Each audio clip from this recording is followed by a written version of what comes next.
예, 방송법 이야기 하겠습니다. 자, 예, 네. 방통위원장님. 자꾸 지금 수사 얘기하시고 사법부 얘기하신다는 얘기 의원님들께서 지적 많이 하시죠. 네. 수사권 없다고 해서, 강제조사권 없다고 해서 행정기관이 자신의 업무를 하지 않는다는 것은 말이 안 되지 않습니까? 입법부도 수사권 없습니다. 그럼에도 불구하고 권력을 견제하고 감시하는 데 주어진 자신의 권한을 최대한 이용하고 활용하고 있습니다. 방송통신위원장이시지만 더욱이 법률가이시기도 하지 않습니까? 형사법으로서 유죄가 된다는 것과 그 다음에 행정적으로 위법하다는 것과 또는 행정적으로 부당하다는 것, 그 세 가지 경우 다 있을 수 있습니다. 하지만 형사처벌을 받고 안 받고의 문제를 떠나서 방통이라면은 견제하고 감시하고 조사해서 파악해서 대책을 마련하는 정도의 일들은 충분히 할 수 있고 그러한 권능이 부여되어 있습니다. 그러한 부분까지 왜 검찰의 수사 결과를 기다리려고 하십니까? 그러니까 지금 대상이 되는 것은 이정현 전 홍보수석인데 방송법 위반 네. 문제를 얘기하는 게 아니라 네.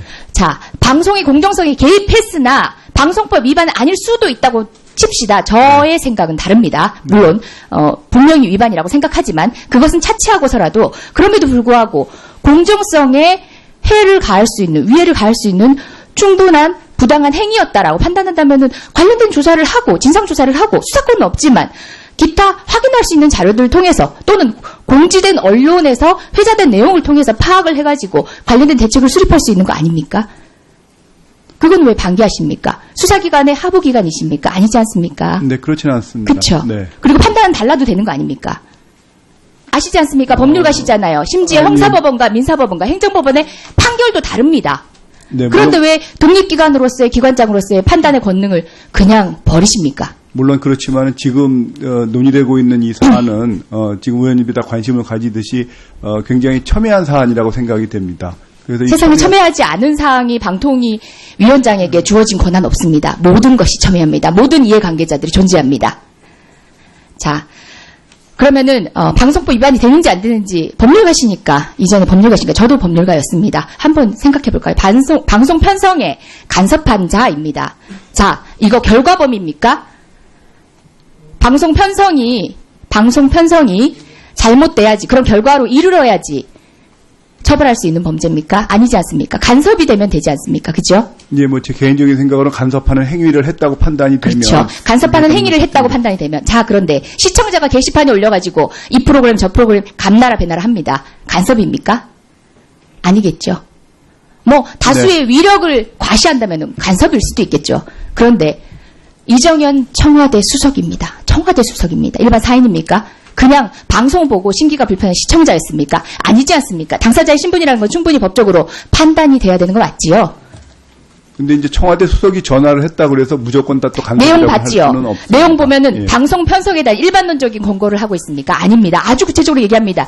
뉴스라인까지도 나오느냐? 바꾸라 얘기합니다. 다른 걸로 대체해라 얘기합니다. 녹음한 거 내보내라 얘기합니다. 구체적인 방송 프로그램에 대한 편성 지시를 하고 있습니다. 자, 내용까지 확인했습니다.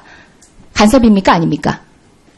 그래서 그걸 지시로 볼 수 좋습니다. 있을지 간섭인지 아닌지 네. 판단을 이 자리에서 대답하실 거라고 생각하지 않습니다. 네. 자, 관련한 진상조사 하시겠습니까? 안 하시겠습니까?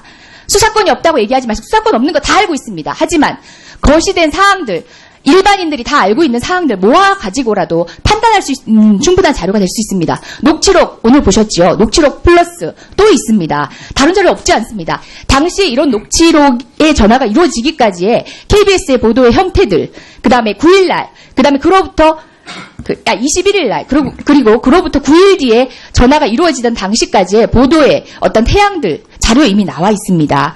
혹시 KBS 기자협회에서 진상조사 보고서 작성한 거 보신 적 있습니까?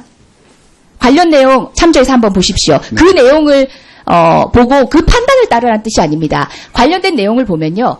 이미 드러나 있는 사실들을 거시하고 있습니다. 녹취록 내용을 뒷받침하는 김 국장의 내용이 더 진실에 가까울 수 있다는 내용, 길 사장이 말을 바꾸어가는 과정 등이 다 있습니다. 법률가이시기 때문에 더욱 면밀한 판단이 가능하다고 생각합니다. 관련된 보고서 보시고 수사권은 없지만 관련 내용들을 종합해서 확인을 위한 전제 조건으로서 자료를 모으고 파악하실 생각 있습니까? 없습니까? 자료는 제가 참고해서 보겠습니다. 참고해서가 아니라 적극적으로 드러난 자료들은 권능이 있는 한도 내에서 모두 한번 찾아보십시오. 근데 자료는 다 보도록 파악해 하겠습니다. 보시고 그 자료를 근거로 한 판단 근거를 설명을 해주시겠습니까? 차후에 자료는 이미 드러나 있습니다. 거기에 대한 저희 그 방송통신위원회 판단 근거를 제가 뭐 개인으로 말씀드리는 게 아니고 저희 위원회로서의 의견을 말씀을 드려야 되기 때문에 그러면은 그렇게 자료를 조금 더 최대한 여력을 다해서 해보시고 그것을 기준으로 판단한 근거를 공적으로 또는 저희 의원에게 이 위원회에 보고해 주실 수 있습니까? 근데 제 기본 입장은 그것을 이제 보고 판단을 할 수는 있지만 거기에 대한 의견을 표현하는 게 적절하지 않다고 생각을 하고 있습니다.